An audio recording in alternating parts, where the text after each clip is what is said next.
Stop comparing Doom the Dark Ages to Doom Eternal. Ever since the Dark Ages dropped, the fan base has been totally split. Some of us have been having a blast exploring the new mechanics and environments, others not so much. Doom the Dark Ages is too slow, Doom the Dark Ages is too easy, Doom the Dark Ages is not Doom. These are some of the most common complaints you'll hear about the Dark Ages. And as a huge fan of Eternal, a lot of these criticisms are felt, and I understand where they come from. But I think we need to take a step back and ask ourselves if what we really mean to say is Doom the Dark Ages is not Doom Eternal. Because if that's the case, then that is a totally fair and true assessment to make. There are no more weak points, kinda. There are no more glory kills, sort of. There is no more equipment launcher, sort of. And there is no more quick switching, sort of. In Doom Eternal, these were the core mechanics that defined the fun zone, and for most of us, it was absolutely peak. It was a combat puzzle on steroids, and it made you feel like a demon-slaying god. But not everybody felt the same way.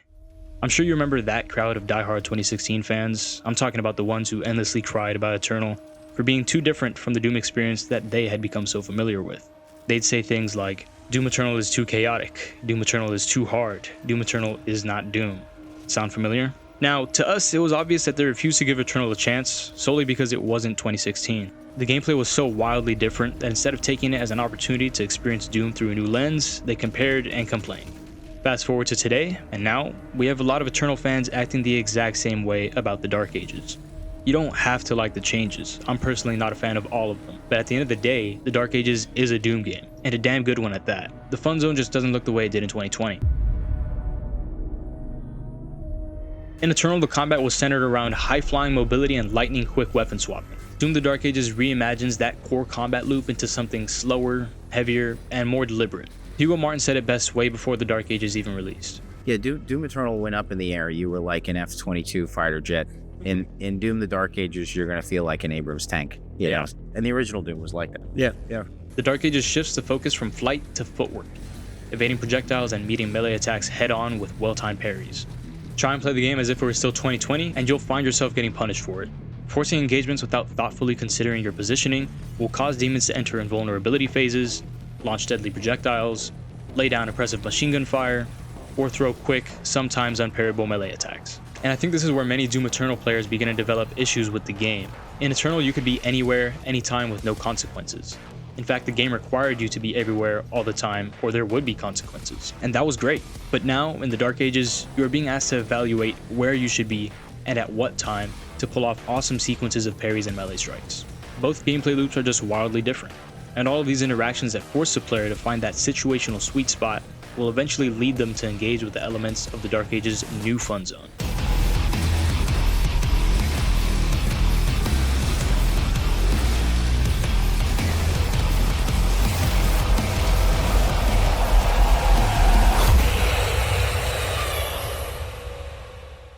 Where Eternal placed a lot of emphasis on weapon variety, the Dark Ages shifts that power towards the versatility of the shield and how you use it in combination with whatever weapon you connect with the most.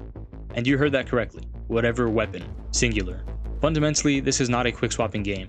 To those of us who've gotten so used to quick swaps, the Dark Ages combat may sound like it lacks depth, but the way each weapon can influence your overall playstyle is actually pretty interesting, especially when you start experimenting with different combinations of runes and melee options. Let's take a look at a few examples of this in game. The Super Shotgun. It's the most devastating close-range weapon in your arsenal, but it's not always the right tool for the job. Due to its massive fall-off damage, you'll find that its power drops off hard at a distance, making it less than ideal when you are initially approaching a demon. That's where the Shield Bash comes in, as your main tool for closing the gap. Most heavy demons will falter from a single Shield Bash, setting them up for a clean, one-shot kill. Simple, right? But this won't work against every demon. Shield bashing heavier enemies, like a Mancubus or a Cyber Demon, will not trigger a falter, leaving you vulnerable to their lethal close-range attacks. And that's the trade-off. To make the Super Shotgun work, you have to think, how do I close the distance fast without getting myself killed? Let's take a look at how our equipment can help us figure that out, starting with our shield runes. With the Ground Fissure rune equipped, parried projectiles will trigger a flaming seismic shockwave. This will stun demons long enough for you to engage them, all while collecting some armor drops. Seems like a good fit. What about our melee options? Here, we can rule out using the flail. Its main job is to break armor and generate armor, but our rune and our Super Shotgun already handle that, which leaves two contenders, the Dread Mace and the Power Gauntlets. With the Dread Mace, you can hit like a truck, packing huge burst damage into a single, slow-charging melee. Or you can round out your playstyle with the Power Gauntlets. They give you more melee charges to help keep your shotgun loaded and apply shock, softening up enemies for the kill.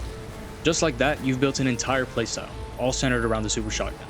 Change your weapon of choice, and all these variables shift. New weaknesses, new decisions, new tools. Let's talk about the Impaler. This weapon shines in areas where the Super Shotgun falls short. Because of the Impaler's long range, distance is no longer a limiting factor in the arena. After purchasing the Stalwart perk, you can cycle between any shield action and firing rails to consistently replenish the Impaler's ammo, all while supercharging your next shot. If you're connecting on most headshots, this build can start taking out large demons real quick. When fully upgraded, landing headshots will also refill your melee charges faster. This creates an interesting dynamic with the rest of your kit that wasn't possible with the Super Shotgun. Since we no longer break armor by default, it makes sense to gravitate towards the flail. But by taking advantage of the Lobotomy perk, you can turn the powerful, slow-charging Dread Mace into a frequent source of insane burst damage. Pair this with the Heaven Splitter rune, which applies shock to all surrounding demons, and we've got our hands on some serious arena clearing potential. This setup has quickly become one of my go-to builds, but it's just one of many ways to play. Really quick, I got 2 more builds for you guys. First up, we've got this Cycler build. This one is all about the Cycler's fast-paced run-and-gun playstyle. With full upgrades, the weapon delivers a moderate time to kill, backed by a huge ammo pool, chain lightning, and shock damage baked into almost every shot. To balance out the lack of burst damage, we can bring in the Ethereal Daggers rune. They hit fast and hard, and when paired with the Cycler's shock, can delete larger demons with a single pair. Here, the flail fits perfectly as our melee option. It gives you armor and 3 charges to help keep your ammo reserves full, all while breaking through demon armor. Fast, efficient, and built to keep moving. Alright, let's move on to the next one. This rocket launcher build is all about turning parries into power plays. With the Heaven Splitter rune, every parry stuns nearby demons and applies shock, making them way easier to finish off. Now add a parry charged rocket into the mix, and even the biggest demons start dropping fast. As for melee options, this build gives you a lot of flexibility. The powered gauntlets let you stack up even more melees, generating much needed rocket ammo. The flail helps you break down demon armor, while also providing you with some of your own.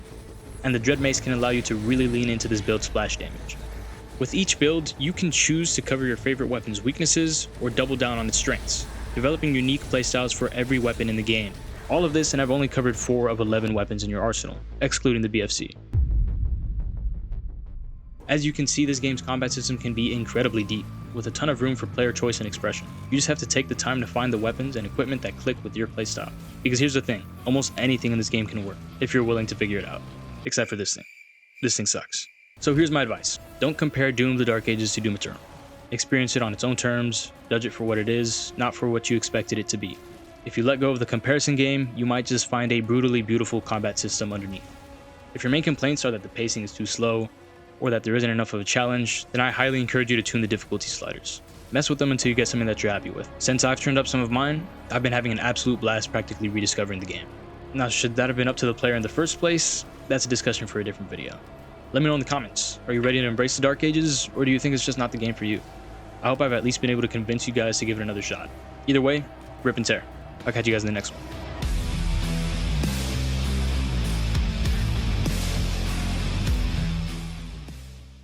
You just have to take the time. You just have to take the time to. You just have to take the time. That's so many T's in that sentence.